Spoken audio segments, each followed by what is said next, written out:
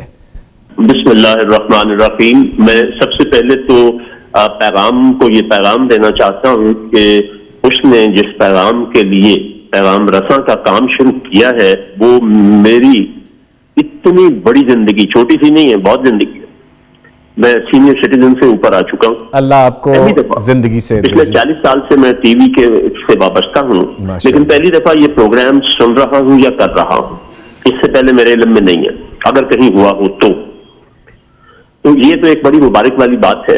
اب دوسری طرف آتا ہوں کہ ہم اسلام کو چونکہ بطور دین کبھی نہیں لیا، اور وقت کے ساتھ ساتھ ہم دین سے دور اور مذہب سے قریب ہوتے جا رہے ہیں۔ مذہب اور دین دونوں عربی زبان کے لفظ ہیں، لیکن اسلام کی ریپرزنٹیشن کے لیے کبھی بھی لفظ مذہب استعمال نہیں ہوا، اس کی ایک الگ تفصیل ہے۔ اسلام جو ہے کمپلیٹ کوڈ آف لائف اگر کہوں تو یہ دین کا مفہوم صحیح ادا کرتا ہے، جن میں وقت بھی ایک ہے۔ پاکستان میں ایک بات دیکھیے کہ پر کیپٹا چیریٹی جو ہے ایز پر دی انکم وہ دنیا بھر میں سب سے زیادہ ہے، یہ مختلف سرویز ہمیں بتاتے ہیں۔ تو سب سے بڑا المیہ جو ہے وہ کیا ہے؟ وہ یہ ہے کہ یہ انسٹیٹیوشنلائز نہیں ہے، اور وقف کرنے سے سب سے بڑا فائدہ یہ ہوگا کہ یہ انسٹیٹیوشنلائز ہو جائے گی. پھر آپ امریکہ، یورپ، عرب کسی کو بھی لے لیں، ہم پاکستانی اس میں بہت آگے ہوں گے. ہمارے ساتھ موجود تھے پروفیسر ایم اے رفرف صاحب، فائنینشیل ایکسپرٹ. ان کی آپ نے ایکسپرٹ گفتگو بھی سنی اور انہوں نے بتایا کہ کس طرح سے ہم جا سکتے ہیں وقف کی جانب. ان کے ساتھ ساتھ میرے ساتھ موجود تھے میرے بڑے محترم، میرے بڑے قابل احترام پروفیسر محمد یحییٰ جلال پوری صاحب. سر آپ کے بھی آنے کا بہت شکریہ اور بہت سیکھنے کا موقع ملتا ہے جب آپ آتے ہیں. جزاکم اللہ خیر. ہمارے معزز مہمان ہمارے ساتھ شریک ہوئے، آڈیو بیپرز پہ بھی ہمارے ساتھ رہے، انہوں نے اپنی رائے دی. وقف کے حوالے سے جب ہم بات کرتے ہیں تو اس ساری سیر حاصل گفتگو میں سے جو مغز نکالنا ہوگا، جو کنکلوژن نکالنا ہوگا، جو ہمیں سیکھنا ہوگا کہ اگر آپ نے خیر کے کام مستقل طور پہ کرنے ہیں اس دنیا میں رہتے ہوئے یا اس دنیا میں جانے کے بعد بھی، اس دنیا سے دوسری دنیا کی طرف کا جب سفر ہوگا تو پھر پتہ چلے گا کہ جو وقف کیا تھا، جو اللہ کی راہ میں دے دیا تھا، جو اللہ کے دین کی راہ میں دے دیا تھا، اس کے کیا فائدے اور کیا نظارے ہم دیکھیں گے. ملتے ہیں ایک چھوٹے سے بریک کے بعد، ہمارے ساتھ رہیے گا.